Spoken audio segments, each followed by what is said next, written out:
ശബരിമല തന്ത്രി കുടുംബാംഗം രാഹുൽ ഈശ്വറിന്റെ ഒരു ഫേസ്ബുക്ക് പോസ്റ്റാണ്. പോസ്റ്റ് പത്മകുമാറിനെ കുറിച്ചാണ്. മുൻ ദേവസ്വം ബോർഡ് അംഗം, CPIM നേതാവ്. ഇപ്പോൾ ജയിലിലാണ്. സ്വർണ്ണക്കൊള്ള കേസിൽ പ്രതി ചേർക്കപ്പെട്ട് അറസ്റ്റ് ചെയ്ത് ഇപ്പോൾ ജയിലിൽ കിടക്കുന്ന പത്മകുമാറിനെ കുറിച്ചാണ്. അദ്ദേഹം ദേവസ്വം ബോർഡ് പ്രസിഡന്റ് ആയിരുന്നു. ദേവസ്വം ബോർഡ് പ്രസിഡന്റ് ആയിരുന്ന കാലം പ്രക്ഷോഭങ്ങളുടെ കാലവും കൂടിയായിരുന്നു. എല്ലാ വിഭാഗം സ്ത്രീകൾക്കും ശബരിമലയിൽ പ്രവേശനം നൽകിക്കൊണ്ട് സുപ്രീം കോടതി വിധി വരുന്നു. വിധി നടപ്പാക്കാൻ സർക്കാർ എല്ലാ തയ്യാറെടുപ്പുകളും നടത്തുന്നു. ആ സമയത്താണ് ദേവസ്വം ബോർഡ് പ്രസിഡന്റായിരുന്നത് പത്മകുമാർ എന്നുകൂടി ഓർക്കണം. ആ കാലത്ത് നടന്ന ഒരു സംഭവത്തെ കുറിച്ചാണ് രാഹുൽ ഈശ്വർ ഫേസ്ബുക്കിൽ ചില കാര്യങ്ങൾ പങ്കുവെക്കുന്നത്. എന്താണ് പത്മകുമാറിന്റെ ഇരട്ടത്താപ്പ്, അത് എന്താണ് എന്ന് വിശദീകരിക്കുകയാണ് ഇവിടെ ഈ പോസ്റ്റിലൂടെ ചെയ്തിരിക്കുന്നത് രാഹുൽ ഈശ്വർ. പോസ്റ്റ് ഇങ്ങനെയാണ്: ശബരിമല പ്രക്ഷോഭത്തിൽ ആദ്യ അറസ്റ്റ് എന്റെ 82 വയസ്സുള്ള മുത്തശ്ശി ദേവകി അന്തർജനത്തിൻ്റെതാണ്. അത് അയ്യപ്പന് വേണ്ടിയുള്ള പോരാട്ടം ആയിരുന്നെങ്കിൽ ഇന്ന് അയ്യപ്പന്റെ സ്വർണം കൊള്ള ചെയ്തതിനാണ് പത്മകുമാർ സാറിനെ അറസ്റ്റ് ചെയ്തത്. മനസ്സ് നീറുന്ന വിഷമമാണ് പത്മകുമാർ സാറിന്റെ അറസ്റ്റ് വാർത്ത കേൾക്കുമ്പോൾ. അദ്ദേഹത്തിന്റെ ശമ്പളം ശബരിമല പ്രക്ഷോഭത്തെ സഹായിക്കാൻ തരാം എന്ന് പറഞ്ഞ ശബരിമല വിധി വന്നപ്പോൾ കണ്ണീരണിഞ്ഞ ഒരു മനുഷ്യൻ. ഒരു വശത്ത് മുഖ്യമന്ത്രി പിണറായിയെ, മറുവശത്ത് ഞങ്ങൾ വിശ്വാസികളെ ബാലൻസ് ചെയ്യാൻ ശ്രമിച്ച ഒരു സഖാവ് ഇങ്ങനെ സ്വർണ്ണക്കൊള്ള വിഷയത്തിൽ അറസ്റ്റിലായതിൽ വിഷമമാണ്. ആദ്യ ദിനം പ്രക്ഷോഭം തുടങ്ങാൻ എന്നെയും മുത്തശ്ശിയെയും അമ്മയെയും ശബരിമലയിൽ എത്താൻ സഹായിച്ചത് പത്മകുമാർ സാർ ആണ്. വാസു സാർ എന്നും വിശ്വാസികളെ തോൽപ്പിക്കാൻ ശ്രമിച്ച വ്യക്തിയാണ്.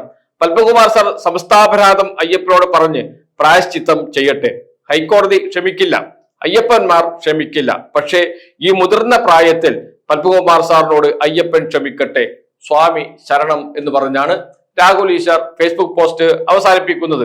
അതിൽ പറയുന്ന ഏറ്റവും പ്രധാനപ്പെട്ട ഭാഗം അതിതാണ്: അദ്ദേഹത്തിന്റെ ശമ്പളം എന്ന് വെച്ചാൽ പത്മകുമാറിന്റെ ശമ്പളം ശബരിമല പ്രക്ഷോഭത്തെ സഹായിക്കാൻ തരാം എന്ന് പറഞ്ഞു. ആരോട് പറഞ്ഞു? രാഹുൽ ഈശ്വറിനോട് പറഞ്ഞു. പത്മകുമാറിന്റെ ഒരു മാസത്തെ ശമ്പളം ശബരിമല പ്രക്ഷോഭത്തെ സഹായിക്കാൻ ഞാൻ തരാം എന്ന് പറഞ്ഞു പത്മകുമാർ എന്ന് വെളിപ്പെടുത്തുകയാണ് രാഹുൽ ഈശ്വർ. അതിനുശേഷം പറയുകയാണ്, ശബരിമല വിധി വന്നപ്പോൾ കണ്ണീരണിഞ്ഞ ഒരു മനുഷ്യൻ കൂടിയാണ് പത്മകുമാർ.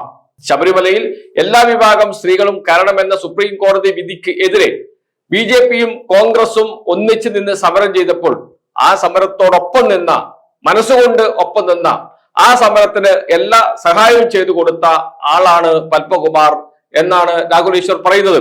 അതിനുശേഷം പറയുന്ന ഒരു വാചകം കൂടിയുണ്ട്: ശബരിമലയിൽ പ്രക്ഷോഭം ആരംഭിക്കുന്നത് രാഹുൽ ഈശ്വറിന്റെ ബന്ധുക്കളും ഒക്കെ ശബരിമലയിൽ പോയി നിന്ന് പ്രക്ഷോഭം നടത്തുന്നതോടുകൂടിയാണ് പ്രക്ഷോഭം ഒന്നുകൂടി ജനശ്രദ്ധ ആകർഷിക്കുന്നത്, മാധ്യമ ശ്രദ്ധ ആകർഷിക്കുന്നത്.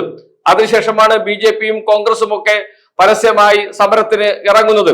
അതിനു മുമ്പ് പന്തളത്ത് NSSന്റെ നേതൃത്വത്തിൽ നടന്ന സ്ത്രീകളുടെ നാമജപ ഘോഷയാത്ര വിസ്മരിക്കുന്നില്ല. അതൊക്കെ കണ്ടുകൊണ്ട് തന്നെയാണ് പറയുന്നത്, ശബരിമല സന്നിധാനത്തെ സമരഭൂമിയാക്കി മാറ്റിയത് രാഹുൽ ഈശ്വറാണ്, രാഹുൽ ഈശ്വറിന്റെ കുടുംബാംഗങ്ങളാണ്. അതേ തുടർന്നാണ് അവിടെ ഹിന്ദു ഐക്യവേദി സമരം തുടങ്ങുന്നത്. അതേ തുടർന്നാണ് RSSും സംഘപരിവാറും ശബരിമലയിൽ തമ്പടിച്ച് സമരരംഗത്ത് ഇറങ്ങിയതും എന്ന് നാം കണ്ടതാണ്. അതിന് എല്ലാവിധ സഹായവും ചെയ്ത ആളാണ് പത്മകുമാർ. അതോടൊപ്പം ആദ്യ ദിനം സമരം തുടങ്ങാൻ രാഹുൽ ഈശ്വറിനെയും രാഹുൽ ഈശ്വറിന്റെ മുത്തശ്ശിയെയും അമ്മയെയും ശബരിമലയിൽ എത്താൻ സഹായിച്ചത് പത്മകുമാർ സാർ ആണ് എന്നുകൂടി വെളിപ്പെടുത്തുന്നു രാഹുൽ ഈശ്വർ പറഞ്ഞത് അങ്ങനെ അവിശ്വസിക്കേണ്ട കാര്യമില്ല. ശബരിമല പ്രക്ഷോഭകാലത്ത് രാഹുൽ ഈശ്വർ വഹിച്ച പങ്കുണ്ട്. രാഹുൽ ഈശ്വറിന്റെ ഇടപെടൽ കേരളത്തിൽ മാത്രമല്ല ദേശീയ തലത്തിലും പ്രക്ഷോഭം ശ്രദ്ധയാകർഷിക്കാൻ ഇടയാക്കിയിട്ടുണ്ട്. ദേശീയ ടെലിവിഷൻ ചാനലുകളിലൊക്കെ രാഹുൽ ഈശ്വർ നടത്തിയ ചർച്ചകളൊക്കെ നാം കണ്ടതാണ്, കേട്ടതാണ്. എന്ന് വെച്ചാൽ ശബരിമല സമരത്തിന്റെ ഒരു ധാരയുടെ മുൻപന്തിയിൽ നിന്ന ആളാണ് രാഹുൽ ഈശ്വർ. ആ ധാര എല്ലാ തലത്തിലും BJPയുമായും കോൺഗ്രസുമായും യോജിച്ചു പോകുന്നതായിരുന്നില്ല. അവരുമായി ചില ഘട്ടങ്ങളിലൊക്കെ വിഭിന്ന നിലപാട് സ്വീകരിച്ചിട്ടുണ്ട് രാഹുൽ ഈശ്വർ എന്നതും വളരെ പ്രധാനപ്പെട്ട കാര്യം തന്നെയാണ്. എന്നിരുന്നാലും സമരം തുടങ്ങാൻ സഹായിച്ചത് അന്നത്തെ ദേവസ്വം ബോർഡ് പ്രസിഡന്റാണ്, പത്മകുമാറാണ് എന്നതാണ് വെളിപ്പെടുത്തൽ. അത് പത്മകുമാർ ആയിരുന്നു. പത്മകുമാർ CPIMന്റെ നേതാവാണ്, ഇടതുപക്ഷ മുന്നണിയുടെ നേതാവാണ്. ഇടതുപക്ഷമാണ് അദ്ദേഹത്തെ ദേവസ്വം ബോർഡ് പ്രസിഡന്റാക്കി നിയമിക്കുകയും ഒക്കെ ചെയ്യുന്നത്. അതൊരു രാഷ്ട്രീയ തീരുമാനത്തിന്റെ ഭാഗവും കൂടിയാണ്. ആ രാഷ്ട്രീയ തീരുമാനത്തിന്റെ ഭാഗമായി നിയമിക്കപ്പെട്ട ആൾ ഇടതുപക്ഷത്തിന്റെ രാഷ്ട്രീയ നിലപാടിനോടൊപ്പം നിന്നില്ല എന്നതാണ് ഇപ്പോൾ രാഹുൽ ഈശ്വർ പറയുന്നത്. ആ പത്മകുമാറാണ് ഇപ്പോൾ ജയിലിൽ കിടക്കുന്നത്. SITയുടെ അന്വേഷണത്തിൽ അറസ്റ്റ് ചെയ്യുകയും ചെയ്തതിനെ തുടർന്ന് എന്നത് വളരെ കൗതുകമുള്ള ഒരു കാര്യവുമാണ്. രാഷ്ട്രീയമായി എവിടെ നിൽക്കുന്നു പത്മകുമാർ എന്ന് തെളിയിക്കുന്നതാണ് രാഹുൽ ഈശ്വറിന്റെ വെളിപ്പെടുത്തൽ. അതുകൊണ്ട് തന്നെയാണ് പത്മകുമാറിനെ സംസ്ഥാന കമ്മിറ്റിയിൽ CPM ഉൾപ്പെടുത്താതിരുന്നത്. അതുകൊണ്ട് തന്നെയാണ് പത്മകുമാറിനെ ജില്ലാ സെക്രട്ടറി ആക്കാതിരുന്നത്. അതുകൊണ്ട് തന്നെയാണ് പത്മകുമാറിനെ ജില്ലാ സെക്രട്ടേറിയറ്റിൽ നിന്ന് പുറത്താക്കുകയും കേവലം ജില്ലാ കമ്മിറ്റി അംഗമായി മാത്രം തുടരാൻ അനുവദിക്കുകയും ചെയ്തത്. എന്തൊക്കെയോ ചിലത് പത്മകുമാറിൽ നിന്ന് പാർട്ടി മനസ്സിലാക്കിയിരുന്നു. നേരത്തെ തന്നെ അക്കാര്യങ്ങളെ കുറിച്ച് പാർട്ടിക്ക് CPIM-ന് ധാരണയുണ്ടായിരുന്നു. ഇതിന്റെ എല്ലാം അടിസ്ഥാനത്തിലാണ് അദ്ദേഹത്തിന്റെ പ്രൊമോഷൻ, പാർട്ടിക്കകത്തുള്ള പ്രൊമോഷൻ തടഞ്ഞത് CPIM എന്നാണ് ഇതോടുകൂടി വ്യക്തമാക്കുന്നത്. ആ തീരുമാനം ശരിയോ തെറ്റോ എന്നതൊക്കെ CPIM വിലയിരുത്തേണ്ട കാര്യമാണ്. അവരത് വിലയിരുത്തട്ടെ, ചർച്ച ചെയ്തോട്ടെ. പക്ഷേ ഇടതുപക്ഷത്തോടൊപ്പം നിന്ന് ഇടതുപക്ഷത്തെ തന്നെ ഒറ്റുകൊടുക്കുന്ന നിലപാട് സ്വീകരിച്ച ആളായിരുന്നു പത്മകുമാർ എന്നാണ് ഇപ്പോൾ രാഹുൽ ഈശ്വറിന്റെ വെളിപ്പെടുത്തലൂടെ മനസ്സിലാകുന്നത്.